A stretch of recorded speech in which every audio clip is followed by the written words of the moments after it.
Vitória histórica. Donald Trump, candidato dos republicanos, é o novo presidente dos Estados Unidos. Depois de uma campanha marcada por tentativas de assassinato contra Trump, desistência de Joe Biden e margens apertadas nas pesquisas de intenção de voto até o último minuto, a semana marcou o início de uma nova era nos Estados Unidos. O Trump retorna à Casa Branca com mais de 50% dos votos, o que significa que mais de 73 milhões de pessoas votaram no candidato, contra cerca de 47% dos votos recebidos pela oponente Kamala Harris. No agro, a maioria dos estados onde fica o cinturão agrícola votou em Trump.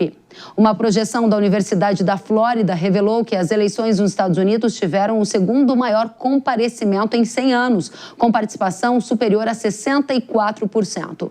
A posse está programada para o dia 20 de janeiro. Vamos agora analisar o que muda para o mundo com Donald Trump, presidente dos Estados Unidos. Christopher Garman é o diretor para as Américas da Eurasia Group e está conosco. Christopher, seja bem-vindo. Muito obrigado, um grande prazer estar aqui nessa conversa. Obrigada a você pela companhia. E quais serão os primeiros impactos da vitória de Trump? Porque é uma vitória histórica. Ele não só venceu no voto popular, como também fez o Senado, terá maioria na Câmara, ao que tudo indica, e há uma composição, pelo menos nunca vista na história recente. É uma nova era que começa, marcada por qual condição? Olha, certamente ele teve uma vitória cachapante. Os institutos subestimaram o grau de apoio que ele teve, particularmente no voto popular, e está com uma maioria nas duas casas do Congresso. Eu acho que a principal mensagem e o que podemos esperar desse novo governo é um presidente sem freios, ou com muito menos freios do que ele teve no seu primeiro mandato. Não só pelo fato que ele tem uma maioria agora no Congresso para poder encaminhar sua agenda, mas também porque ele entra muito mais confiante em si mesmo, né? Ele entra com o controle do Partido Republicano muito mais forte do que no primeiro mandato, onde havia uma dúvida se o trumpismo era bom para o Partido Republicano ou não tem mais esse debate. Ele também saiu frustrado do primeiro mandato, porque ele não tinha uma equipe pronta, ele escolheu pessoas mais moderadas do Partido Republicano, e muitos desses assessores dele estavam tentando manejá-lo no primeiro mandato. Então, o que a gente está escutando é que ele vai colocar pessoas muito leais ao redor dele. Ele aprendeu as dificuldades de execução ao longo desse primeiro mandato, então ele vai, pelo menos, esse aprendizagem e pessoas leais com a maioria do Congresso vai executar as suas preferências. O mote do Trump, que ele já deixou claro logo depois da eleição, promessa feita, promessa cumprida.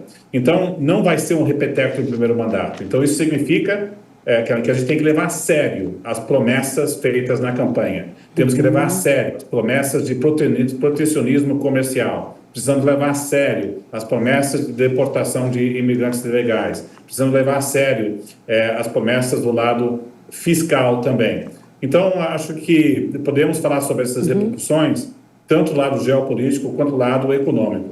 Mas do lado econômico, acredito eu que estamos caminhando para um equilíbrio de mais inflação na economia americana, um dólar mais forte e moedas de mercados emergentes como a do Brasil mais desvalorizadas. Muito bem, você fala que é um Trump sem freios em função de todo esse apoio que ele deve encontrar para as pautas, por exemplo, no Congresso, pelo apoio popular, com uma votação que foi bastante expressiva, que não deixa dúvidas, né, sobre o resultado, e há, na sua fala, uma preocupação com a montagem da equipe. Isso agora já está acontecendo. Antes de janeiro, Trump já começa a montar a sua equipe. Você fala em equipe leal. Nomes já estão na mesa para ocupar os principais cargos, por exemplo, com influência na economia, influência no agro?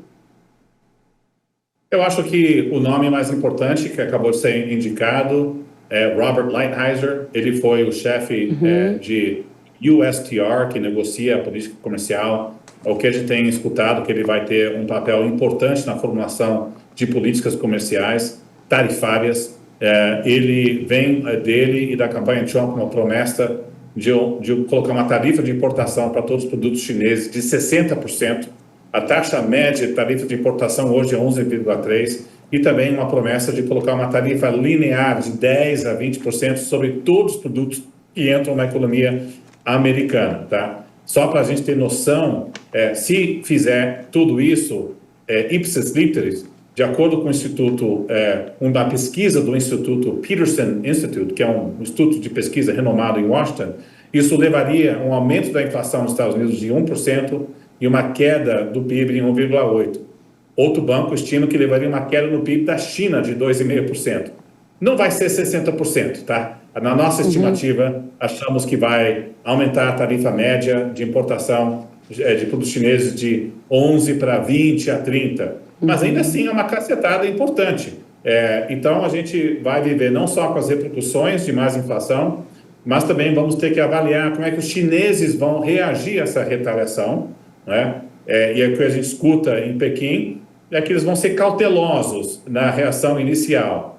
Mas eu diria que um agravamento das tensões entre Estados Unidos e China é uma das grandes repercussões da vitória do Donald Trump. O Oriente Médio não muda tanto, Rússia e Ucrânia tem mudanças, mas não tão relevantes em termos de como a guerra vai terminar, mas Estados Unidos e China é que a gente tem que ficar de olho e, evidentemente, como todos os telespectadores aqui do seu programa sabem, isso pode ter repercussões no agro brasileiro. Exatamente, então a gente começa por aí, você já foi bastante claro em dizer que o Trump, nas suas palavras, disse que promessa feita vai ser promessa cumprida. Você já indica o importante nome da equipe de Trump que tem essa direção. Direção de tarifas, principalmente contra a China. Quero explorar esse tema com mais profundidade, porque para nossa audiência que está lembrada, lá no último governo Trump, quando houve um aumento de tarifas dos Estados Unidos contra a China, houve uma queda nas exportações de produtos agrícolas dos Estados Unidos para a China e uma consequente alta das exportações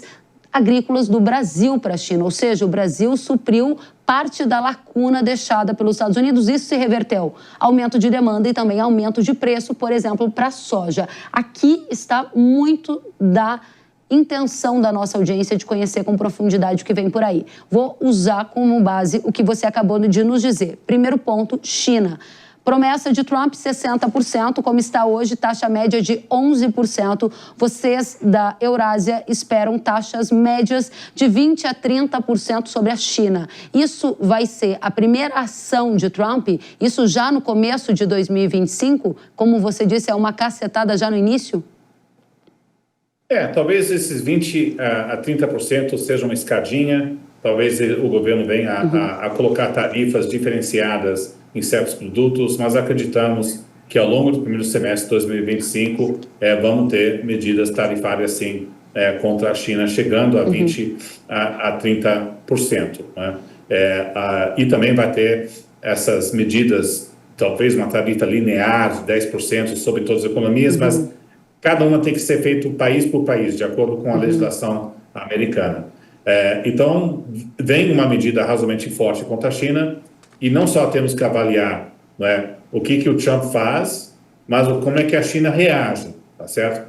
De acordo com nossos diretores, né, que acompanham a China, acabaram de voltar de Pequim, com conversas com membros do Politburo chinês, qual a leitura que a gente teve dessa última rodada de conversas? A liderança chinesa está muito preocupada com o crescimento econômico lá.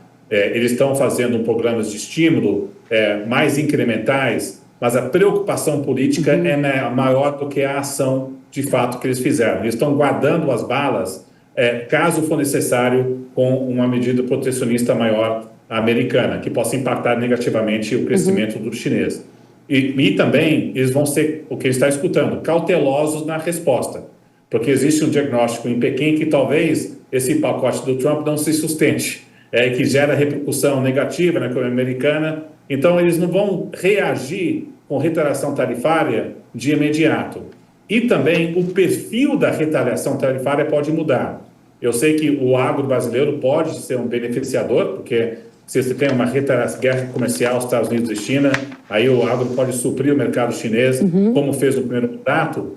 Mas a nossa aposta é que talvez não seja o mesmo efeito no primeiro mandato, não só porque a soja brasileira já ocupa um espaço bem maior no mercado chinês em comparação com o primeiro mandato, mas também os chineses vão ter um pouco de cautela em colocar tarifas de importação se isso eleva os preços de alimentos domesticamente. Talvez a retaliação chinesa sobre os americanos seja sobre outros produtos. Então, acho que o agro brasileiro pode ganhar, né, mas talvez não tanto quanto no primeiro mandato. Muito importante esse ponto que você coloca. Antes da gente passar para a China nesse novo modelo de governo Trump, gostaria ainda de explorar o impacto do aumento de tarifas gerais, não só para a China, mas também sobre o Brasil, por exemplo. Estados Unidos hoje é o segundo destino das exportações de carne do Brasil. Haveria impacto de qual proporção, na sua visão, a partir dessa política, se ela for de fato colocada em prática já no começo de 25? Acho que o Brasil pode sofrer alvo, sim, de medidas tarifárias, sem dúvida nenhuma, como vários outros países. O governo Trump também vai tentar colocar medidas de protecionismo para o agro-americano e ajuda para o agro-americano. Porque veja, Kellen, que se o governo Trump implementar uma política tarifária, pode sofrer retaliações parciais do setor agro, talvez não tanto quanto o primeiro mandato, mas podem sofrer. Ao mesmo tempo, o governo Trump vai colocar medidas de restrição à imigração mais severas.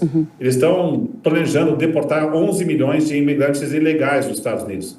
É impossível deportar 11 milhões de imigrantes ilegais. Não tem capacidade de pessoas, não tem como coordenar com os estados e municípios, não vai ficar batendo nas portas para os imigrantes ilegais para tentar fazer essa deportação. Mas você pode ter uma deportação modesta, de 1,5 milhão em 3 anos, e numa economia aquecida, qual é o setor que mais impactado com essa política antimigratória? É o setor agro, o setor de serviços, o setor hoteleiro, né? Então, o setor agro-americano pode sofrer tanto do lado da restrição de imigração quanto do lado de retaliação de tarifa. Então, é um governo que vai buscar medidas para proteger esse setor com competição externa e também mais subsídios, porque vai ter que compensar a dor que esse setor vai sofrer. Alguns produtos brasileiros podem sentir medidas retaliatórias, sim. Muito bem, então tem esse aspecto de efeito colateral que pode impactar a pauta exportadora do agro, mas tem um outro aspecto que, entendo pelo convívio que tenho com a audiência do agro, é o modelo de mais interesse no momento, é entender quanto o Brasil pode se beneficiar num primeiro momento, numa análise bastante básica, de impactos de uma nova guerra comercial, uma 2.0. E aí eu retomo parte da nossa conversa que tem a ver com China. China, principal parceiro comercial do Brasil. China, que terá Xi Jinping vindo ao Brasil, especialmente depois da eleição de Trump. Está marcado uma vinda dele agora em novembro para o Brasil. Isso significa que o governo Lula e o governo de Xi Jinping formarão uma aliança mais próxima diante de um governo Trump agora eleito. O primeiro passo dessa aliança mais próxima será a adesão do Brasil à Rota da Seda? É bem delicado essa relação, porque se o Brasil vier anunciar adesão à Rota da Seda, certamente o Brasil entra no radar do governo Trump mais do que deveria, né? Pelo menos nossa avaliação na Eurásia, conversando com diplomatas brasileiros e também no Palácio Planalto, é que provavelmente o Brasil não vai aderir à Rota da Seda. O argumento que tem sido feito dentro do governo brasileiro, pelo menos uma ala, é que se você adere à Rota da Seda, você ganha pouco em termos de compromissos de investimentos. E você acaba se aderindo a um grupo que compõe países menores. E, no fundo, o argumento que está sendo feito no Itamaraty é que a adesão à Rota da Seda apequena o país, que é melhor você ter uma relação bilateral e você pode negociar acordos bilaterais sem a adesão à Rota da Seda. O presidente Xi Jinping quer que o Brasil adere a esse acordo, né? E também tem um desejo da China de aprofundar relações como países como o Brasil, exatamente com um tensionamento maior com os Estados Unidos. Então, o governo brasileiro está tentando aproveitar qual a melhor maneira de se aproveitar dessa janela. Mas acredito que talvez venha um acordo mais bilateral, com alguns termos específicos, mas não uma adesão à Rota da Seda, que é uma boa notícia para não gerar um desgaste desnecessário com o governo Trump no ponto de partida. A sua pergunta é, a eleição do Trump aproxima ainda mais o Brasil à China? Talvez na margem, sim, mas nós vamos ter também um governo brasileiro que também está tentando buscar, vai tentar, de um lado, construir pontes com o novo governo Trump, e isso já começou, tá certo? De acordo com os nossos relatos de contatos informais. O presidente Lula está louco para tentar fechar o acordo da União Europeia com o Mercosul. Então, na verdade, esse acordo talvez possa sair até a final desse ano. Talvez isso seja importante também para o setor da água brasileiro, pelo menos ter um acordo com a União Europeia. Claro que a Europa não é um grande destino de exportação brasileira, mas pelo menos ter um acordo aí ajuda, e negociar algo com a China. Mas o governo Trump vai estar mais atento a países que estão com mais proximidade com a China, e também qualquer empresa brasileira que usa produto chinês ou input chinês para exportar para os Estados Unidos pode estar na mira de medidas de uma Casa Branca Trump. Muito bem. Para fechar esse ponto ainda com você, algumas apurações aqui que nós fizemos indicavam que dentro do governo Lula já tinha uma articulação para aderir à Rota da Seda. A Rota da Seda é um plano de investimento chinês que, inclusive, fornece crédito para esses países parceiros para investir em infraestrutura. O Brasil do governo Lula é um Brasil que tem essa intenção de aumentar investimentos em infraestrutura, exemplo do que foi o PAC em outras eras do PT. No entanto, a gente tem hoje uma contenção de gastos. Parece que essa oferta da China chega de uma maneira bastante atrativa. O que você está dizendo de outra forma, Christopher, e me corrija, é que se o Brasil disser sim à Rota da Seda ou sim a uma aproximação com a China, ele estará dizendo não aos Estados Unidos e ele terá consequências dessa situação. Ou seja, é difícil jogar com China e Estados Unidos nesse novo mundo que a gente está se aproximando? Eu só diria do lado, evidentemente, nós reconhecemos que está tendo um debate vivo dentro do governo brasileiro se aderir ou não da Rota da Seda. Talvez o governo venha aderir. Nossa aposta da Eurásia é que o governo brasileiro não vai aderir à Rota da Seda e vai ficar mais num acordo mais estratégico bilateral. Mas reconheço, a apuração de vocês relatam que existe uma ala do governo que quer adesão, sim. Então, vamos dizer que isso é um ponto em aberto. O que eu estou dizendo é, se de fato o governo brasileiro aderir, o Brasil entra no radar do governo Trump mais do que deveria. E, portanto, talvez gera uma tensão no contexto onde a relação diplomática, bilateral, política não seja fácil. Será que isso pode traduzir em medidas tarifárias mais fortes? Acho que aumenta esse risco, sim. Um agravante importante, como todos aqui ouvintes devem acompanhar, é o tema do etanol. O Brasil colocou uma tarifa sobre importação de etanol americano e é uma reclamação de produtores americanos. E talvez o governo brasileiro possa reduzir essa tarifa para jogar uma moeda de troca na negociação com a Casa Branca. Mas, acredito eu, a adesão à Rota da Seda, o Brasil acaba pagando um preço, sim, na sua relação com os Estados Unidos. Muito bem. Dentro dessa lógica, você está falando de combustíveis renováveis, a exemplo do etanol. Trump foi bastante claro nas suas intenções ali de decisão de pauta que ele ia colocar como premissas do seu governo, e ele usava o termo acabar com o ESG, ou seja, a agenda verde. Ele disse que vai fazer aquilo que prometeu. De qual maneira isso vai se converter em algo real na agenda do governo Trump? Você pode ter o programa do IRA, Inflation Reduction Act, que é um programa de incentivo de política industrial enorme nos Estados Unidos, do governo Biden, que tem vários elementos que inclui medidas para incentivar a transição energética. Talvez algumas linhas de financiamento para a transição energética e energias renováveis sejam retiradas. Olhando o incentivo para o uso de etanol, isso é uma coisa que tem muito apoio em estados republicanos, de produtor de milho. Então, é difícil que venha retirar esse tipo de benefícios para o uso de energia renovável nesse sentido. Agora, e também do lado energético, um apoio muito mais para o setor petroleiro. Então, existe a expressão drill, baby, drill. Então, vai ser mais focado em produção de petróleo e gás e menos do lado ambiental. Mas, em termos de biocombustíveis, ainda deve se manter esse apoio. Muito bem. Duas perguntas para encerrar. Primeiro, se a vitória de Trump significa um fortalecimento da direita com algum tipo de impacto colateral aqui também para as próximas eleições no Brasil. E segundo, qual será o papel de Elon Musk no governo Trump? Eu não acredito na tese que a vitória do Trump pode alavancar a direita aqui no Brasil ou é um sinal de uma onda favorável à direita. Eu vejo a vitória do Trump derivada de fatores principalmente econômicos. Foi o custo de vida, foi o surto de inflação em 2022 que reduziu o poder de compra em eleitores nos estados-chave, é isso que explicou a vitória dele. Agora, a eleição do Trump pode dificultar a vida de Lula em 2026 e aumentar as chances da oposição pelo efeito colateral de mais inflação nos Estados Unidos, o Federal Reserve não podendo cortar juros, real mais fraco, que dificulta a capacidade do Banco Central cortar juros em 2025. Então, eu diria que são as repercussões econômicas das políticas de Trump e como impactam o crescimento aqui, muito menos de um contágio ideológico e político.